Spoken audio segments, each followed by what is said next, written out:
YouTube. What's up, baby? We back again for another review. This is Q's Insight. I am Callie, and we are just gonna follow along the long path that I've made of reviews for Locke Key. This great series that I love. Man. I hope that many people watch it just on their own, doing, or maybe you see my review and we're like, you know what, I'll check it out because this dude says so. But we've done reviews for episode 1 through 7. We're now on episode 8 and is entitled Irons in the Fire. I'm not going to spoil everything. I'm just going to hop into what I want to hop into, just like I've said on every single video. So in this episode, it basically opens up with the ancestors of the Locke family. It's Peter Locke, his son, Peter's daughter and wife. Don't have their names, don't kill me, but at least I know Peter's name, right? So opens up to Peter basically making like ammunition and bayonets and getting the muskets and stuff like that ready for the cavalry, for the blue coats and not the red coats, right? We see that Peter is he wants to follow in the footsteps of Peter's son wants to follow in the footsteps of his father, but he just can't do it just yet, right? So that was kind of how the beginning went.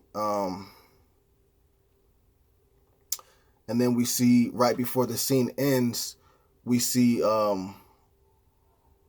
Captain Gideon basically coming to Peter Locke's house. And then it ends right there for a second. And then we go to Kenzie and Tyler, and they basically are trying to warn the Savinis and just the rest of the friends that they're not part of the Savini squad, just about Gabe and what he plans on doing. Bodhi wants to help out, but of course him being so young and Kenzie and Tyler not wanting to put him in danger. They appreciate the help that he does and that he does give throughout the series and everything like that, but he's still young, so they just want to make sure he's safe. But for him, it's more so like, this is my problem too, this is my family too, and I want to help defeat the evil. I can help just as much as you guys can, but they don't see it that way. So that's kind of how that situation goes right there.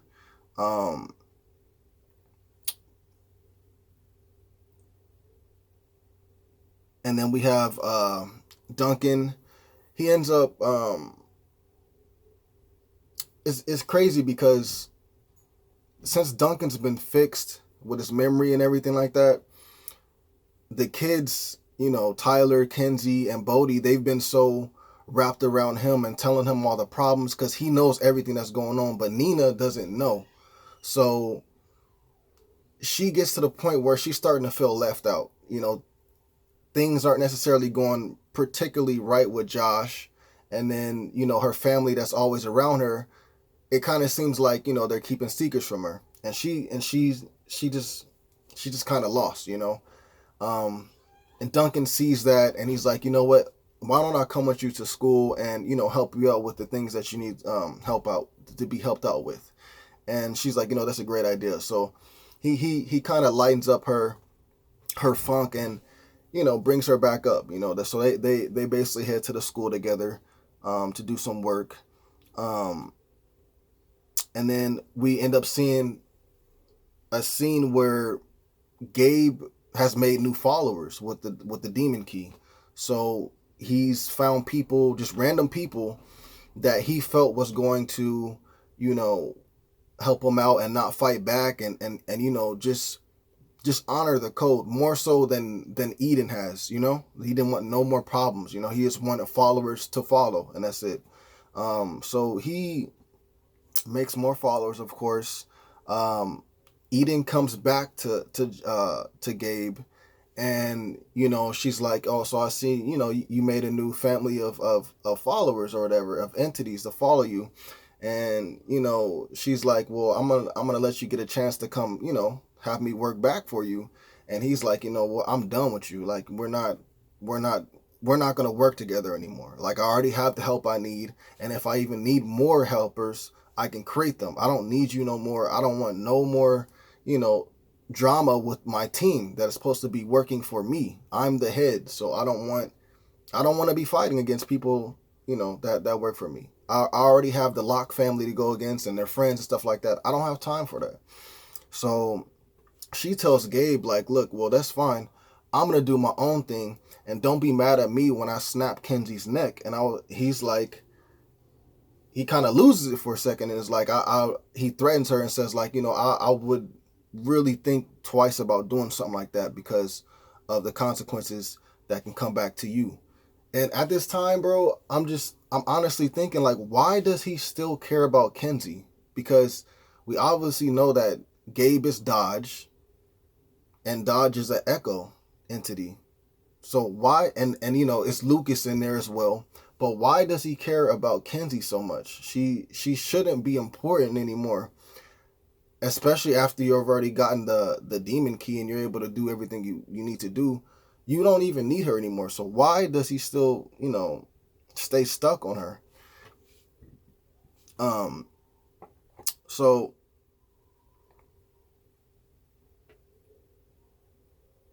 we move on, and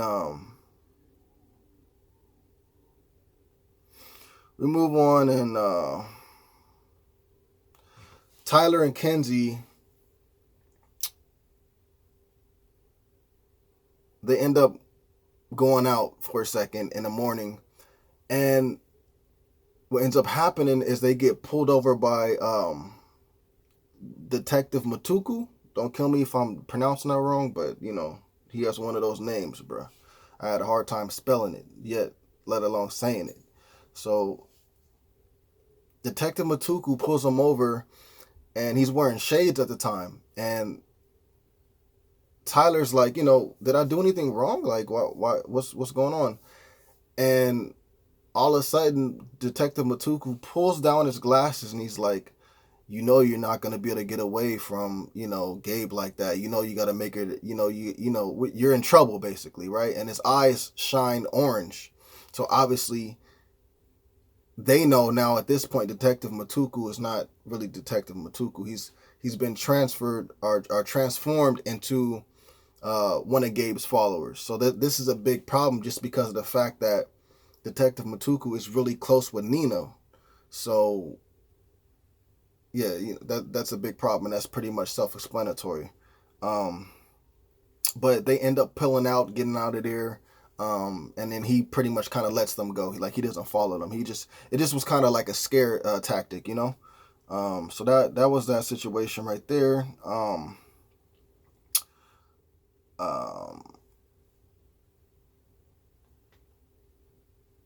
And then like for this episode, there was kind of a flashing back and forth through time. You kind of got the main story, which is in the present day, and then you kind of got the past story, which had to do with Peter Locke and had to do and his family, and Captain Gideon and his army. So we flash back to the past, and then we continue on from the night when Captain Gideon was basically approaching Peter Locke's house, and from there a whole bunch of stuff happens, bro. So basically, Captain Gideon is trying to get access to the grounds of the Locke house. So he knocks on the door, tells Peter, hey, I know you've been, making ammunition and stuff like that for our adversaries, and we need to check your grounds. And Peter's like, no, you're not going to do that, because he knows how evil Captain Gideon is. And he also knows that his family's inside. So, what will happen if he lets, Captain Gideon in? Like, they'll probably search and everything like that and steal everything, but also still cause harm to his family. He doesn't want to take that chance. And so he basically tells him, no, you can't come in. They get into a scuffle. Um, the captain gets the upper hand, tells his soldiers to search the grounds. They search the grounds. They found all the ammunition and the muskets and the bayonets and everything like that. And then they also find Peter's wife and Peter's daughter, but they don't find Peter's son, and there's a reason for that. So the captain's basically like, I take care of my man, and they take care of me. So, fellas, get all the stuff. Let's load it up and do what you will with, Peter's family. And that's like, I don't know what they was gonna try to do. They may have tried to. I don't know if he was gonna try to rape the girls or what. But it was kind of crazy. I was like, please don't do that. But what ends up happening is right before things are just about to go like really bad, like Captain Gideon's one of the soldiers was about to actually light Peter's daughter on fire, and right before that could happen, what happened was Peter's son, as soon as the redcoats came in, he left to go get help. So that's why they never found Peter's son when they were searching the grounds. They found everybody else and everything else that they wanted to find, but they didn't find Peter's son when they're searching the grounds. So Peter's son comes back in the nick of time with backup. Everybody has muskets, so there's a big shootout. And basically what happens is the majority of Captain Gideon's soldiers get taken out, and but in the midst of everybody fighting, Peter, Locke, and Captain Gideon end up getting into a serious scruffle, and a knife is drawn out, and it seems like Peter has the upper hand, but Captain Gideon, at the end of the exchange, basically he wins, and he ends up killing Peter. And that was sad, man. That was a sad situation to see. But he kills Peter, and basically what happens is Captain Gideon and the rest of his men that are still alive, they flee the scene, and then Peter's son, his wife, and his daughter are over his body, in pain because a husband and a father is now dead. And so you see Peter's son, the people that he got to help out, you see them chase the redcoats, try to find their whereabouts so they can basically kill them off, whatever it may be, or imprison them, and so Peter's son follows them, and leaves his sister and his mother to mourn over Peter's body. So what ends up happening is we basically catch back up to like I think it was maybe like the first episode or so, when they showed Captain Gideon being chased by the blue coats, and all the stuff happened. But now we're getting the full insight of how it began, and then even kind of what happened afterwards. So that was that.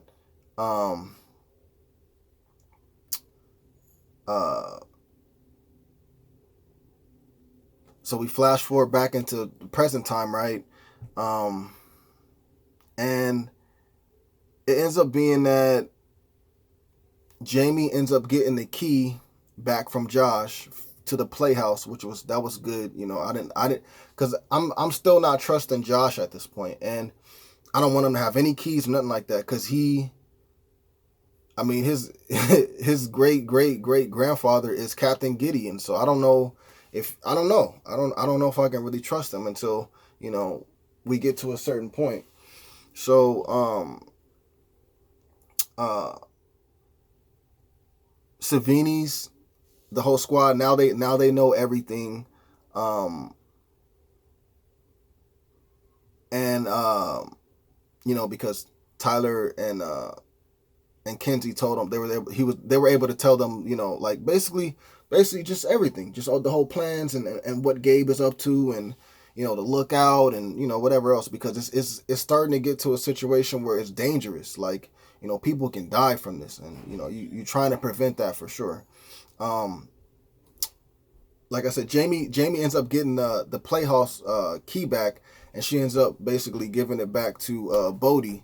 So Bodhi now has the key, which is good. Now all the keys are either being held by the Locke family or by Gabe. So it's not in anybody else's hands that can do some crazy stuff. So that was a good situation. I'd rather all the keys be held by the Locke family, but at least like nobody has it that per se shouldn't have it. Well, like so then we get to the point where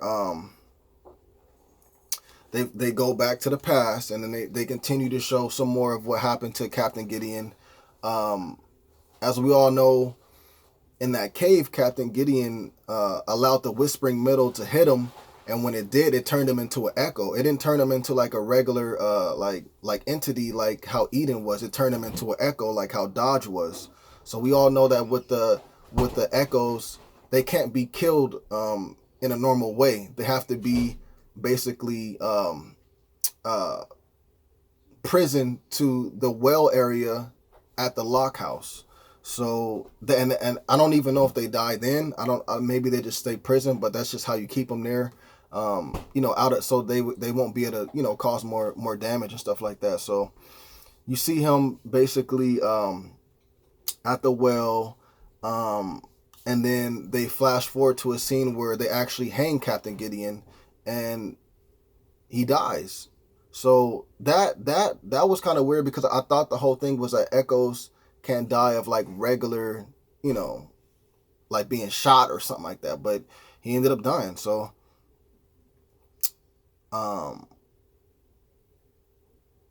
so then we get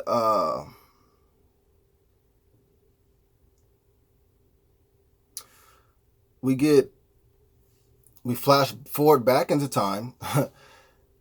Javi is at the school, and he ends up coming there with the followers and Gabe. So it's trouble time, because everybody's at school right now. The Savinis, the Locke family, and now we got Gabe and his followers there. So it's a on and popping battle, like, for sure. Throughout all the fighting, we finally get to the point where Javi gets Kenzie and brings her to Gabe. And Gabe doesn't necessarily want to do anything to her. He just wants to tell her, like, look, like, join me, you know what I'm saying? Because I want you on my side. And, of course, Kenzie's not having that, Then we get to a point where, as things are just about to go really, really bad, because Kenzie is declining the deal that Gabe gives her, what ends up happening is Bodhi secretly finds out that, Gabe is having an upper hand, and Gabe and his followers are at the high school. So he leaves his school, and he's trying to, help. And so what he does is he finds out that, everybody has been taken, in harm's way, which was, Tyler and Kenzie and Scott. And so what he does is, he pulls the fire alarm, and what that allows Scott and Kenzie and Tyler to do is get away, because when you pull the fire alarm, it's basically, allowing everybody to know that, hey, there's something going on. So they can't just be holding Kenzie and Tyler and Scott up and, like threatening them and stuff like that, or else, it doesn't look good, right? So basically what ends up happening is they escape, but Jackie is being watched by Logan, because Tyler told him just to watch her, just go out while we're doing our stuff, because I don't want anything to happen to her. And we see Gabe approach Jackie and Logan, and we're like, oh, what's going to happen? Then they cut away from it for a second, but then they bring it back, and it ends up being that Logan gets knocked out by Gabe, I think, and then Gabe ends up turning Jackie. So, you know, Tyler finds out, you know, and at first he doesn't exactly know, but my dude is smart and tells her, "Hey, take the key from me," and she can't take it. And of course, now we know that she's a follower now. Um, so um, then we cut back to the past, and we learn that Peter's son can actually hear the whispering middle. Because him and his sister were down in the sea caves, and one of the whispering middles was on the ground, and he heard it. So, you know, we cut back to the present time then, and then basically we have Eden trying to get Josh on her side, and she successfully does that because all the stuff that he's been trying to find out about his past and stuff like that, you know, she of course knows a lot about, because she's an entity. So she says, you know, help me out and I'll help you out. And so that's kind of how that situation plays off right there.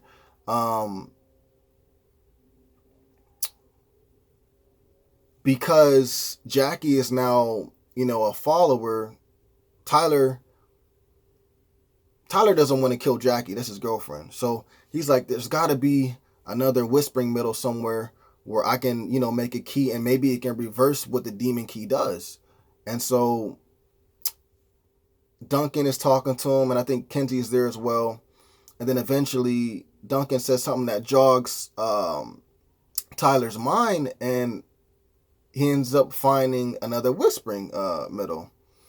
No one hears the middle whisper, though, except for Tyler. So that means that he is going to be the one to make the key, for sure. And not Duncan, you know. And that's just how the episode ended, man. I really did like this episode, man. I want to give it a I want to give it a 9.5 out of 10. It was really good. It just, all these episodes have been good, bro. I can't praise this season. I can't praise this series enough.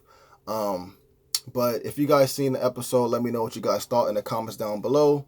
Please remember to comment, like, subscribe, and share. This is Q's Insight. I am Callie, and until next time.